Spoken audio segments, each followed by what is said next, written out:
कर्जाची मागणी नसताना माजी कामगार राज्यमंत्री डॉक्टर हेमंत देशमुख यांनी शेतकऱ्यांच्या नावावर मोठ्या प्रमाणात कर्ज काढले। देशमुखांनी 2008-2009 मध्ये जिल्हा बँकेला हाताशी धरून 560 शेतकऱ्यांच्या नावावर शासनाकडून कर्जमाफी मिळवून उर्वरित कर्ज निर्लिखित करून शेतकरी, जिल्हा बँक आणि शासनाची 2,62,98,000 रुपयांची फसवणूक केल्याची गंभीर बाब समोर आली। आमच्या गावाला माहितीच नव्हतं की आपली ही योजना कुठून येत आहे का नाही। योगायोग यांनी तसे सोसायटीचे ठराव बोगस करून दाखवले। माजी कामगार राज्यमंत्री डॉक्टर हेमंत देशमुख जिल्हा बँकेचे चेअरमन आणि भूविकास बँकेच्या कर्ज वितरण समितीचे चेअरमन होते। चेअरमन पदाचा गैरवापर करून त्यांनी द्वारकाधीश उपसा जलसिंचन योजना, महात्मा फुले उपसा जलसिंचन योजना आणि स्वामी चक्रधर उपसा जलसिंचन योजना या तिन्ही योजनांना जिल्हा बँक आणि भूविकास बँकेकडून शेतकऱ्यांची संमती नसताना कोट्यावधी रुपये कर्ज घेतले आणि सदर कर्ज 2008-2009 मध्ये झालेल्या कर्जमाफी योजनेत जिल्हा बँकेला पुन्हा एकदा बनावट यादी सादर करून शासनाकडून कर्ज माफ करून घेतलं।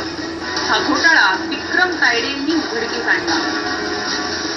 गेल्या 2008-9 साली शासनाने कर्जमाफीची योजना आणली आणि त्या कर्जमाफीच्या योजनेचा डॉक्टरांनी पद्धतशीरपणे चलाखीने लाभ घेत शेतकऱ्यांची कर्जाची बोगस यादी तयार केली आणि ती बँकेकडे, शासनाकडे यादी पाठवली। तक्रारदार विक्रम तायडे यांनी याबाबत मुख्यमंत्री देवेंद्र फडणवीस यांची भेट घेऊन देशमुखांवर फौजदारी कारवाई करण्याची मागणी केली आहे।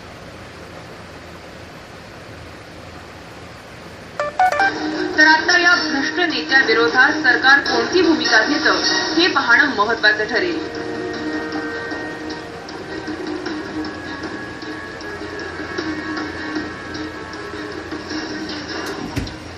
तर जिल्हा बँकेने जितक्या 22 योजनांना पैसे दिले ते जरी माझ्या आधीच्या संचालक मंडळाला दिलेले असले तरी त्या पैशांचा हिशेब माझ्या कारकिर्दीतच झालेला आहे आणि एकही योजनेमध्ये एकही नवा पैशाचा अपार झालेला नाही।